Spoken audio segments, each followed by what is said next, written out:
Welcome back to my channel di Doro Book and Games. Jadi di video kali ini gue akan membahas buku fantasi seperti biasa, dimana jadwal gue kalau hari weekend itu gue ngebahas buku fantasi. So, buku fantasi apa yang akan gue bahas? Tapi sebelum gue masuk ke videonya, jangan lupa subscribe dan aktifin notifikasinya biar kalian gak ketinggalan video-video gue membahas games maupun juga review buku. Oke, so kita masuk ke videonya. Enjoy. Seperti yang gue bilang tadi di opening tadi, gue akan ngebahas buku fantasi dari Ken Chronicles series, merupakan buku terakhir dari series ini. Buku ini dikarang oleh Rick Riordan dan inilah penampakan bukunya, The Ken Chronicles The Serpent Shadow, Bayangan Ular. Ini merupakan buku ketiga sekaligus buku terakhir. Di buku ini lo udah bisa lihat di fisiknya juga. Di sini ada makhluk ular gitu, kepala ular, badan manusia. Habis itu ada Sphinx, ada kayak bangunan Mesir gitu. Di sini juga ada Carter Ken dan Sadie Ken. Terus di belakang bukunya seperti biasa kita bisa melihat ada sinopsis, ada juga pyramidnya, dan ada harganya. Buku ini harganya 89.000 di Gramedia. Dan buku ini diterbitkan oleh Mizan Fantasi. Buku ini memiliki 400 halaman, di mana halaman terakhir ditutup dengan glosarium dari penjelasan bahasa-bahasa Mesir yang ada di buku ini. Oke, kita akan masuk ke ceritanya aja.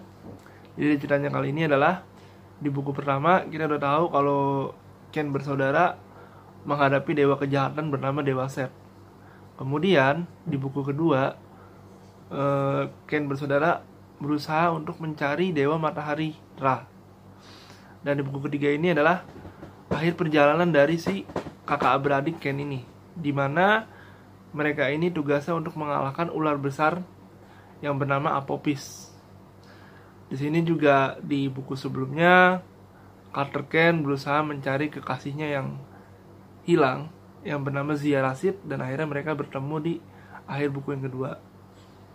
Dan kalau kalian bingung bukunya tentang apa aja, gue udah bikin reviewnya di buku yang pertama dan buku yang kedua. Nanti kalian bisa cek aja di description. Terus buku ini benar-benar sangat menarik, dimana karakternya mereka semakin tumbuh. Dimana di buku ketiga ini Sadie Ken menjadi semakin dewasa, dan kemudian dia dihadapi dengan sebuah cinta segitiga yang tidak biasa juga, di mana Sadie Ken harus memilih antara dewa kematian atau muridnya sendiri. Jadi mereka ini kayak mencari orang-orang yang memiliki kemampuan sama seperti mereka untuk diajari sihir untuk menghadapi Apopis.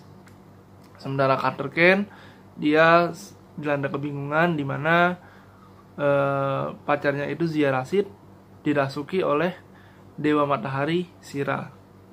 Dan bagaimana perjalanan mereka menghadapi Apopis, lalu kemudian apakah Sadie Ken berhasil memilih salah satu dari antara pasangannya itu, kalian akan temukan jawabannya di buku ini.